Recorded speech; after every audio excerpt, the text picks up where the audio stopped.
All right, awesome. Amjad, welcome to the show. I want to start off by just asking you, like a TLDR, what is the story that eventually led you to founding Replit and building Replit into the company it is today? Yeah, when I was in school back in Jordan, where I'm from, it was I didn't have a laptop. Every time I'd go to class to take a object-oriented programming in Java or distributed systems in C or whatever class it is, the first step is a series of mundane IT tasks. As many of your audience are developers, they know how annoying it is to set up the development environment, but also maintain it over time. And so I started dreaming about just like being able to code really quickly. And at the time, Google Docs was getting really big. And I was like, there should be a Google Docs for code. That was the initial idea. And I like naively started building it. I didn't know how hard it was going to be. But turns out sometimes naivety is good because we had an early breakthrough, and my friends and I were the first to leverage Mscripton, which is the technology that came before what's called WASM now, an ability to compile all different languages to the browser. And we had this big breakthrough, and we built what was initially just like a browser-based sandbox for coding. And so that was the first in the world, and that sort of put me on the map and got me to the US, where I worked at Code Academy for a while, and then Facebook, and then started Replit the company in 2016, although it's been a side project for so long. Awesome. And I know there was a big educational focus towards the beginning stages of Replit. Can you describe like what the motivation for that was? Yeah, one of the fundamental observations that I've had early on was that there isn't really that much of a difference between a student and a developer and a hobbyist. Everyone that codes is just doing the same thing. And with Replit, we wanted to be designed so that it's easy for students and it's advanced enough for professionals, which is a very hard technical design challenge. But when you're learning how to drive, you use the same car. You don't use a car and then throw it away, for example. And so I just thought it was absurd that we had such a this like clear, bright divide between this is a learning tool versus this is a building tool. And I thought programmers are learning all the time. We learn new languages, new technologies. So we really want to blur the line between learning and building. And the initial product market fit came in the education sector. And that's who was willing to pay us at the time. And so we built a small education business, semi bootstrapped initially. And in terms of just creating a tool that is accessible for folks that are professional developers, for students, the direction that Replit is heading in, it's just shipping AI features left and right. It's awesome to see. When did that start? What was the inception for the automated functionality in Replit? Was that something that was always part of the plan, or was it like, holy shit, GPT-3 is really good, let's start to use it, and then it snowballed from there?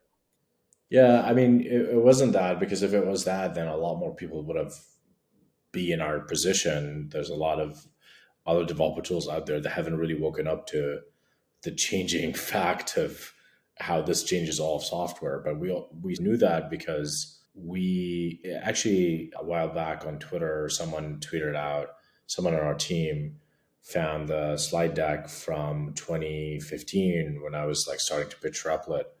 And in it, there's like a master plan. I was inspired by Elon's master plan for Tesla, and it had three bullets. And the first bullet was like, we're going to build this tool that's going to be really useful for people learning how to code.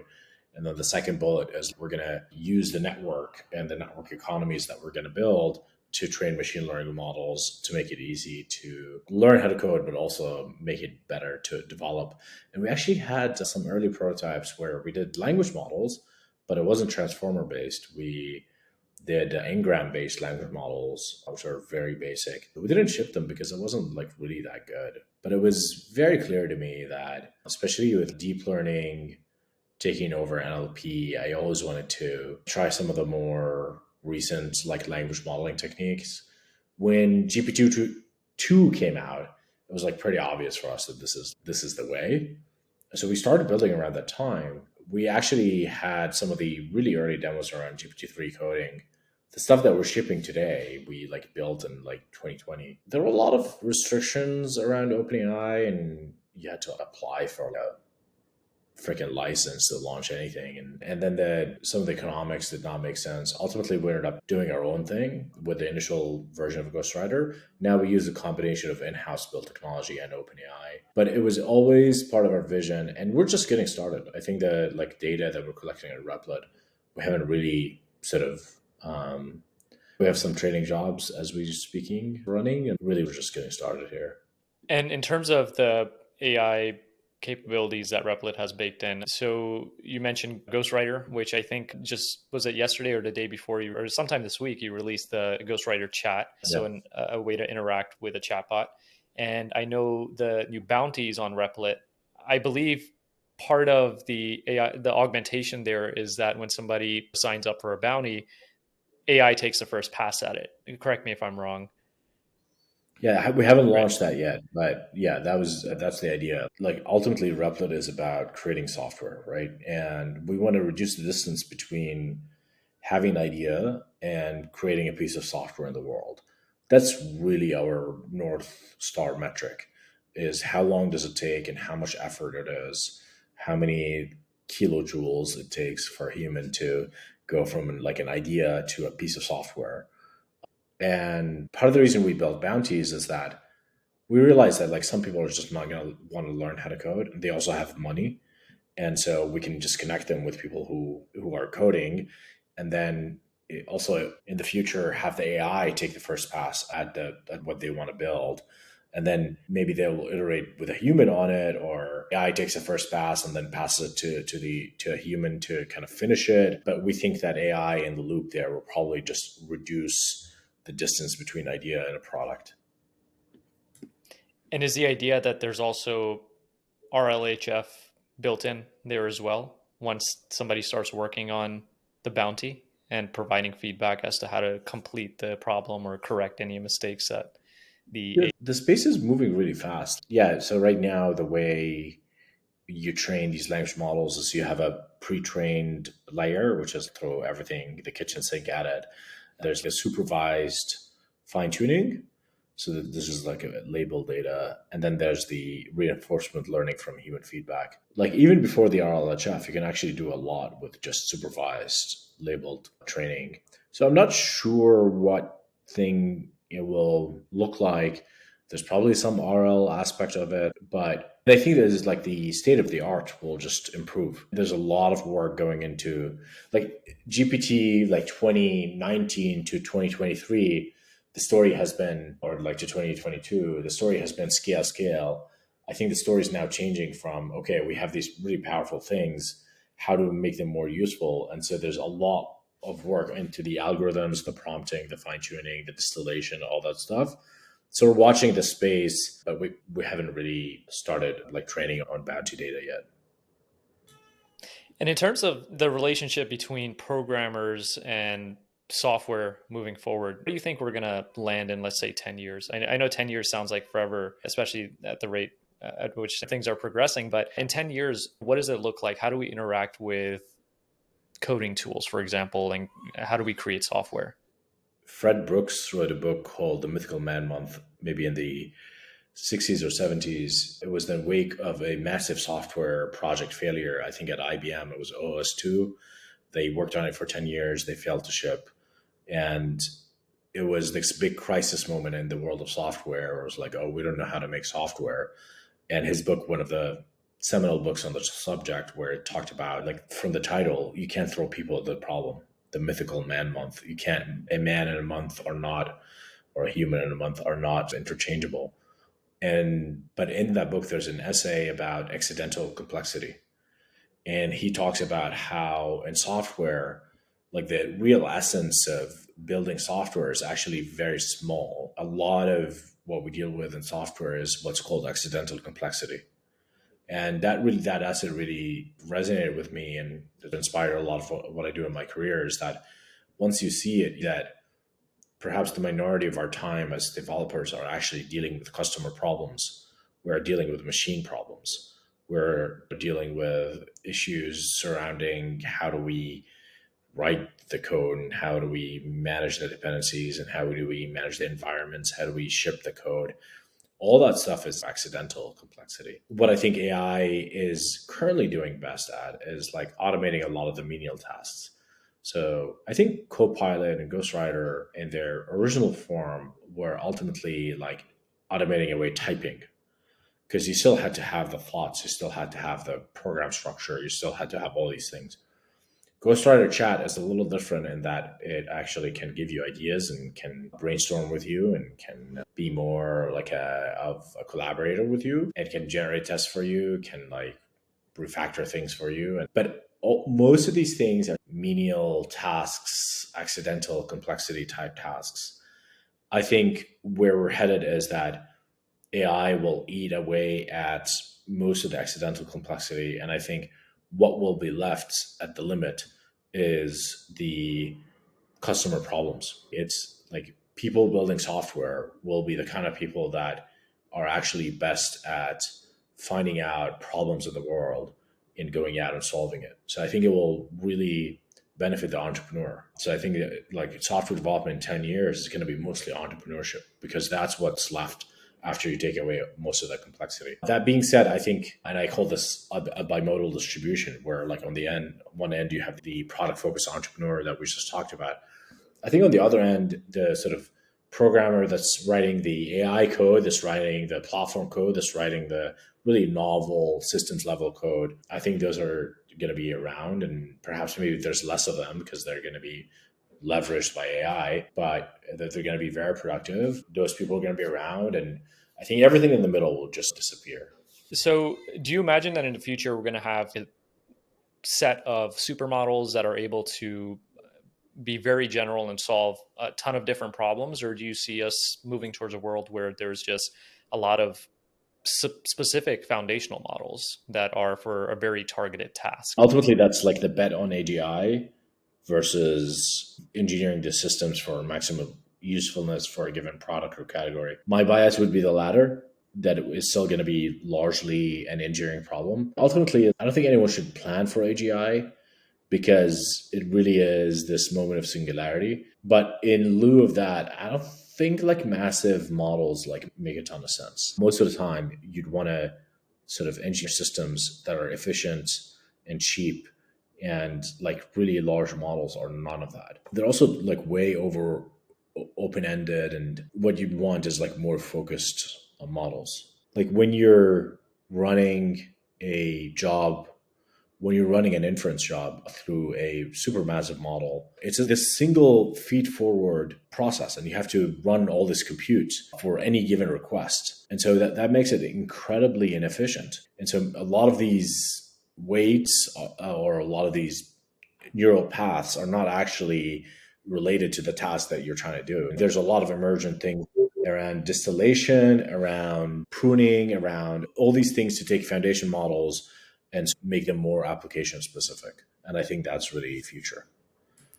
Super cool. I was Super chatting cool. with May Habib May Habib from from writer.com just yesterday, and they had just come out with their own sort of foundational model for specifically enterprise copywriting. And I thought it was really interesting, and thought that kind of looked like what the future might look like, and a lot of companies releasing those types of things. Really interesting to hear your take on it. And you mentioned that you don't recommend anybody prepare for AGI.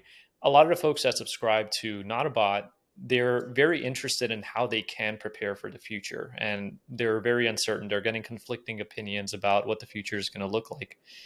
Do you have any recommendations for folks, let's say in school, young professionals who are entering a world that's just moving so incredibly quickly, that are a bit scared and just want to make sure that they're as prepared as possible, learning the right skills so that they're future proof in a sense?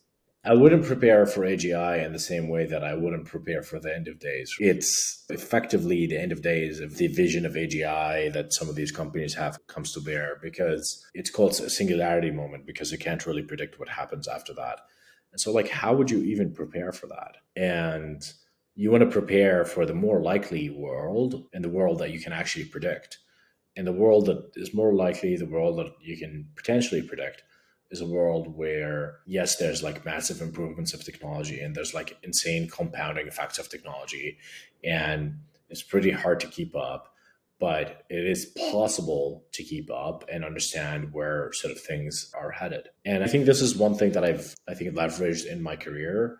When I was first coming up in just professional software development, I took a huge bet on JavaScript, for example. And the reason is because I remember seeing Chrome and V8. I was like, okay, V8 is making JavaScript like a real language. And now all, all these applications are going to be web applications. And so I became an expert in web applications, single page applications. And I was contributed to some early jQuery stuff and then was later part of the React.js team at React Native. And it, like when I first got into it, everyone thought like if you said in 2008, if you told people you're like a JavaScript programmer, they would say, "Oh, you mean you're like a web designer?" That was the kind of what a JavaScript programmer was, because real programmers wrote PHP if you want to do web development. And then Node came out in 2010, 2011, and now you're a JavaScript developer. You can write backend and front end, and you can become a full stack developer. And so rode this massive sort of technology tailwind. And I think you want to find these things and you want to write them. It's obvious that large language models are going to be a thing. It's obvious that transformer models are going to be huge, a big part of our future. But who knows? Something else might get invented pretty soon. You want to keep your ear to the ground. You don't have an opinion about where things are headed and how you want to steer your career. It's important not to panic and not to listen to a lot of people who panic or listen to hype and pessimism and all of that. Although it's fun, I engage in hype and sometimes just trying to speculate about the future. But ultimately, it's possible to figure out where technology is headed. Just keep your eye open, keep studying, keep thinking about the future. I think it's like an interesting question. Young people coming up now, like how do they really react to this technology? I think being a generalist is more important than ever, and being entrepreneurial. I think the world, when it's experienced with massive change and massive technology shifts, being adaptable is going to be super important. And I think like the worst thing that you could do is you can be a conformist and you can just like you follow the path, because like most parents and most teachers and most adults that want to set their like kids up for success, they're going to have an outdated view of the world. So actually, if you listen to them, they're going to put you on the wrong path. And so you almost want to try to be a little more independent minded. And it's more important than ever to be a polymath and to be able to do more things as opposed to like really specialize in one thing. What does that look like in the future? Is it going to be that you're going to have a whole host of AI tools available to you to augment whatever task it is that you want to do, and you just the person who's able to just leverage whatever tool there is to figure something out very quickly and then just expand on it? And I know you mentioned on a podcast interview you did recently the idea of the ideas guy and the return of the Yeah. ideas guy. Yeah. And I think that's right. I think that's where I'm coming from, is that I think there's going to be a lot more returns for creativity and high throughput of ideas. I think people are able to generate like a lot of ideas and are resourceful enough to learn and find new tools are going to be able to be really massively successful. And I think single entrepreneurs, like solopreneurs, are going to be able to leverage a lot of different tools, a lot of AIs to create really potentially big businesses. And being adaptable and being able to generate ideas and execute on them really quickly is probably the most important skill for the next decade.